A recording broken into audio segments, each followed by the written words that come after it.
Hello, नमस्कार, सत श्री अकाल, जय भीम, सलाम। साथियों,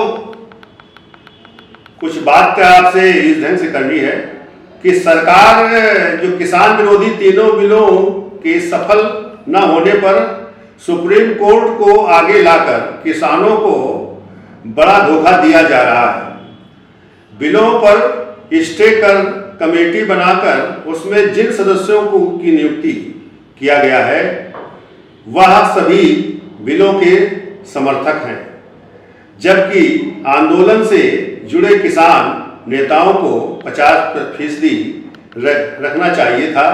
आज सरकार के साथ प्रशासन, न्यायालय और मीडिया खड़ी दिख रही है। देश व संविधान के रक्षक चारों स्तंभ फिक्स हो गए हैं, जिनमें तर्क संवाद खत्म हो गया है। तीनों बिल खत्म होने का आंदोलन किसानों द्वारा किया जा रहा है। ये पेशवा राज्य 1818 की घटना को भी संज्ञान में लेकर कार्रवाई होनी चाहिए। आंदोलन कर रहे किसान नेतृत्व और देश संविधान बचाने वाले नेतृत्व के सामने बड़ी मुश्किल समस्या आ गई है। अपने को बचाना और करोड़ों निर्दोषों को भी बचाना आप पर आधारित है। आप सब को मिलकर देश शासन सत्ता में सभी की प्रतिनिधित्व बने, तभी आप अपने आंदोलन को सफलता में परिवर्तित कर देश बचाओ, संविधान बचाओ का लक्ष्य प्राप्त करोगे। तीनों बिल निरस्त हो जाएंगे, आप देश में हिस्सेदार बनेंगे। देश हमारा है। देश के सभी विद्वान, पक्ष विपक्ष साथियों, आगे जो दिखाई दे रहा है कि खूनी संघर्ष, आतंक और नक्सली गतिविधियों से बचने या रोकने के लिए राष्ट्रीय भागीदारी आंदोलन के साथ जुड़ो। आपको सब कुछ मिलेगा जिसके पास हकदार हैं, जिसके आप हकदार हैं। आज जैसे नागरिकता, भूमि, मकान, रोटी, कपड़ा, शिक्षा, स्वास्थ्य और सम्मान की हिस्सेदारी प्राप्त होगी। देश हमारा है। तो साथियों, आज इस देश की जो स्थिति खराब हो रही है, तो उसमें हमें चिंतन करना चाहिए।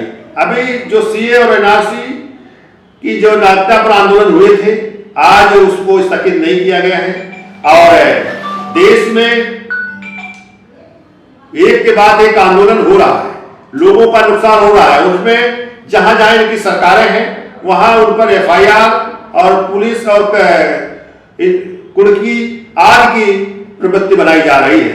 आज देश में लोगों को जेल भेजा जाता है। एक तरफ सरकार कहती है कि आंदोलन कर सकते हैं और हम उसमें कोई बाधक नहीं है, लेकिन दूसरी तरफ उनको खिलाफ तमाम तरह के उत्पीड़नात्मक कार्रवाई की जा रही है। तो इसमें सारे विद्वानों को एक नए ढंग से सोचना होगा कि आखिर ये सब कार्रवाइयां क्यों हो रही हैं। ये कार्रवाइयां इसलिए हो रही हैं कि आप सत्ता में हिस्सेदार नहीं हैं। आपका प्रशासन और न्यायालय ये सब उनके अधीन हो गए और मीडिया भी उनके अधीन है, जो उनकी बात दिखाती है।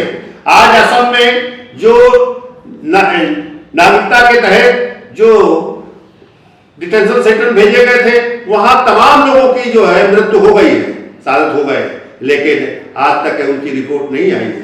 आज तक मीडिया वाले उनको बाहर नहीं लाए हैं। इस तरह से आज यहाँ 70 लोगों के करीब, 72 लोगों के करीब किसान जो मौत के घाट गए हैं, जो जिनकी शहादत हो गई है, आज उनको मुआवजा मिलना चाहिए। अगर सरकार में आपकी साझेदारी होती तो इस सारे मुआवजे की और ये सारी बातें होती और उनको इस तरह की परेशानियां नहीं झेलनी पड़ती और इस तरह से मौत नहीं होती। लेकिन मैं फिर से आपसे यह कहता हूं कि आप एक ऐसा रास्ता बनाएं कि जिससे आपकी स्थिति साफ हो और इस देश की एकता और अखंडता मजबूत हो, इसमें सबकी भागीदारी सुनिश्चित हो। या देश हम सबका है, यह देश हमारा है, इसलिए हम सबको मिलकर चलाना होगा। धन्यवाद साथियों।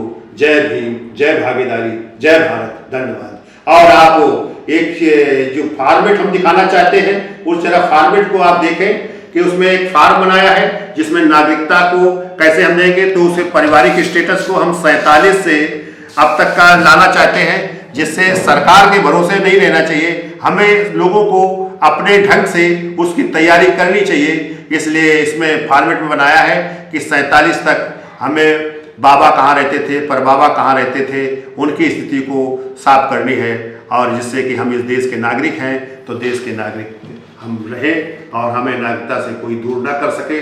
हम लीगली तरीके से हम प्रोसेस को तैयार कर लें। धन्यवाद साथियों। जय भीम, जय भारत। धन्यवाद साथियों।